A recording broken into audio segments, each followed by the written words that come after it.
맨 처음에 합격했다고 사이트 들어가 봤을 때 뭔가 막 전산오류인가 싶고 되게 이게 내가 합격한 게 맞나 싶고 되게 붕 떴었어요 많이. 그러고 애들한테도 전화하고 부모님께도 전화 드리고 하면서 조금씩 실감 들고 그랬던 것 같아요. 되게 덤덤하게 얘기하시고 그냥 아 그래 잘 됐네 하고 그냥 전화 끊으셨는데 집 가서 만났을 땐 되게 좋아하셨던 것 같아요. 친구들도 막 되게 깜짝 놀라는 애들도 있었고 제가 사실 재수를 했었거든요. 재수를 하면서 주변에서 봤던 애들이나 응원해줬던 애들이 합격하니까 되게 자기가 붙은 것처럼 되게 좋아해주고 축하해주는 친구들도 많았어요. 중간에 가장 흔들리고 하는 이유 중에 하나가 자신감이었던 것 같아요. 제가 되게 슬럼프 같은 게 자주 왔었는데 제가 과연 이거 수능을 볼 때 잘 볼 수 있을까라고 생각이 들고 많이 마음도 흔들리고 그랬던 적이 많았는데 그럴 때마다 이제 이겨낼 수 있었던 거는 그동안 어떻게 공부했는지를 적어놨던 그런 노트들을 보면서 아, 내가 이렇게 많이 공부를 해왔고 많이 배웠었구나라는 걸 보고 그런 게 많이 도움이 되었던 것 같아요. 일단은 독서 같은 경우에는 교육과정 평가원에서 그동안 출제했던 모의고사랑 수능 같은 자료들을 한 5개년 정도로 뽑았어요. 그 다음에 그 독서 문제들을 그냥 문제만 푸는 게 아니라 문단별로 하나씩 다 요약을 해보고 글의 짜임새 같은 거를 분석해보는 노트를 만들어 봤던 게 되게 많이 도움이 되었던 것 같아요. 그리고 문학 같은 경우에는 EBS에서 이제 수능 특강이나 수능 완성 같은 게 나오면은 그런 것들을 그냥 되게 외우다시피 공부를 했었던 것 같아요. 네. 문법 같은 경우에도 자기가 부족한 부분이 있다고 느껴진다면 노트를 만들어 보는 게 제가 보기엔 제일 좋은 방법인 것 같아요. 수능 특강에서 나와 있는 부분도 되게 자세히 설명이 돼 있는데 그걸 자기만의 방식으로 어느 정도 요약을 해보는 것도 좋은 방법이 될 거라고 생각합니다. 제가 생각하기에는 그래도 질이 조금 더 중요하지 않을까 싶기는 해요. 이게 어떻게 공부하느냐에 따라서 이게 또 많이 바뀌기도 하는 거니까. 그 계속해서 무작정 푼다고만 해서 그게 확실하게 이해가 되는 게 아니거든요. 그렇게 문제만 많이 풀 시간에 차라리 그거를 하나하나 분석을 해보는 게 더 도움이 되지 않을까 싶어요.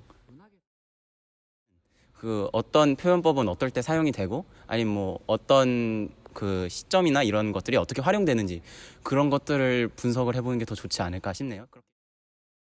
그 글의 짜임새를 스스로 알아내는 게 제일 중요하다고 생각을 해요. 그렇게 아까 말씀드렸다시피 노트를 계속 정리를 해보다 보면은 아, 이런 문제는 왜 출제되었구나라는 이런 이유들도 좀 알 수 있게 되고 그런 것들이 많이 도움이 되는 것 같습니다. 어느 정도 연관성은 있지만 그래도 어느 정도 차이가 존재한다고 저는 생각을 해요. 아, 저는 그 이제 고3 때 그냥 재수를 하기 전에는 선지를 먼저 보는 것도 많이 도움이 된다고 생각을 했는데 그렇게 선지만 먼저 보다 보면은 그 지문을 읽는데 그 선지를 끼워 넣기에 급급하다 보니까 그 글 자체를 확실하게 이해하지는 못했던 것 같아요. 그러니까 그냥 아예 선지는 보지 않고 그냥 주어진 글 먼저 확실하게 분석을 하고 그 다음에 문제로 들어가는 게 더 좋다고 생각합니다. 급하지 않게 하는 게 좋다고 생각을 해요.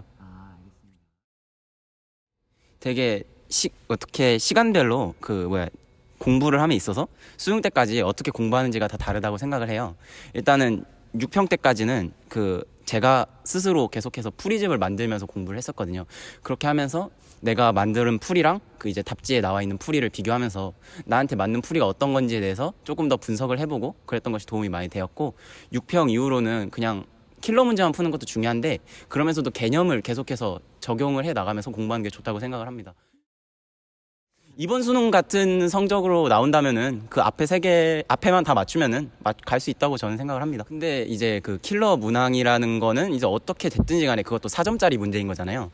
근데 어차피 이제 앞에 나와 있는 18번, 17번, 16번 이런 문제들도 똑같이 4점짜리 문제예요. 아무리 킬러 문제에서 다 맞춘다고 해도 앞에서 만약에 16, 17, 18을 틀리면은 킬러 문제를 세 개를 다 틀려서 88점을 맞는 거랑 똑같게 되거든요. 차라리 그냥 그렇게 할 바에는 킬러 문제보다는 앞에 있는 문제를 확실히 다 잡고 들어간다는 생각으로 공부하는 게 더 좋다고 생각합니다,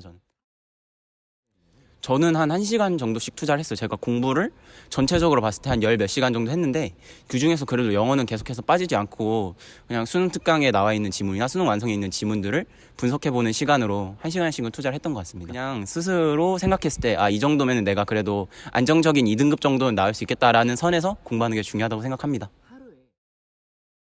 저는 한국지리랑 세계지리 응시했습니다. 세계지리 같은 경우에는 50점이 만점, 50점이 1등급으로 계속 나오기 때문에 되게 지엽적인 것까지 다 완벽하게 준비를 할 수 있는 사람들만 그 세계지리를 지원했으면 좋겠고요. 한국지리 같은 경우에도 되게 어려워하는 학생들이 많은데 그런 경우에는 이제 그냥 노트 정리가 이것도 결국엔 제일 좋은 답인 것 같아요. 그거를 이제 사탐에서 조언을 좀 드리자면은 6평 때까지 노트를 하나 만들고 그거를 다시 정리해서 9평 때까지 노트를 하나 더 만들고 그 정리한 2개 노트를 보면서 이제 수능 때 가져갈 노트를 하나 더 만드는 거를 되게 추천을 드리고 싶어요. 네. 한국사는 그냥 딱 하루나 이틀 날 잡고 인강 그냥 다 들어버리는 게 가장 좋은 방법이라고 생각해요. 저 같은 경우에도 이제 EBS에서 최태성 선생님이 옛날에 하셨던 강의가 있었는데 그거 그냥 20시간 한 이틀 3일 잡아서 싹 다 본 다음에는 안 봤었거든요. 그랬더니 한국사는 별 탈 없이 1등급 계속 받았던 것 같습니다. 일단은 서울대 종목들 중에서 턱걸이가 아무래도 제일 힘들지 않았나 싶은데요. 이게 꾸준히 해오지 않았으면 하기가 힘든 종목이다 보니까 제가 중간중간에 공부하면서도 이렇게 턱걸이를 조금씩 하긴 했어도 이게 수능에 이게 가까워지니까 조금씩 덜 하게 되더라고요. 그러다 보니까 턱걸이 개수도 많이 줄고 이거를 이제 시즌 때 가가지고 다시 다 올릴 수 있을까 싶은 그런 불안감? 이런 것도 많이 들었던 것 같아요. 최대가자 강경철 선생님과 함께 운동을 했을 때 가장 이제 많이 신기했던 거는 이거를 각도나 이런 뭐 조그마한 포인트 하나하나까지 다 분석을 해주셨던 거예요. 그런 것들을 보면서 이제 이런 것들이 되게 세심하게 시스템이 잘 돌아가고 있구나라는 생각이 많이 들었고 그것과 함께 되게 신기했던 거는 휴식을 되게 많이 주셨던 거였어요. 시즌 때 이제 많이 생각하는 게 되게 죽어라 해야 되고 이걸 통해서 내가 반드시 이루기 위해서는 계속 꾸준히 노력해야 된다라는 거였는데 최대가자에서 운동을 할 때는 오늘은 이만큼 운동을 했으니까 내일은 어느 정도를 쉬고 그 다음에 어느 정도 운동을 하고 병원에 가서 어느 정도의 처방을 받아라 라고 하는 이런 섬세한 스케줄 하나하나까지 구성을 해주셨던 게 되게 인상 깊었습니다. 최대가자에서 선생님과 상담을 해봤을 때 선생님께서는 꼭 만점을 받지 않아도 되니까 이 정도 선에서 점수를 받으면 된다라고 하면서 운동을 시키셨고 그런 점에서 팁을 많이 주셨던 것 같습니다. 수능 공부라는 게 되게 불안한 것도 많고 어떻게 해야 될지 모르겠고 되게 고민도 많이 될 텐데 자기가 세운 목표만 꾸준히 이루고 성취를 해낸다면 서울대 체육교육과에 지원하는 데 있어서 부족한 점수가 나오진 않을 거라고 생각합니다. 근데 여러분도 계속해서 꾸준히 자신이 원하는 목표 이루고 노력할 수 있도록 저도 응원하겠습니다. 세대가자 화이팅!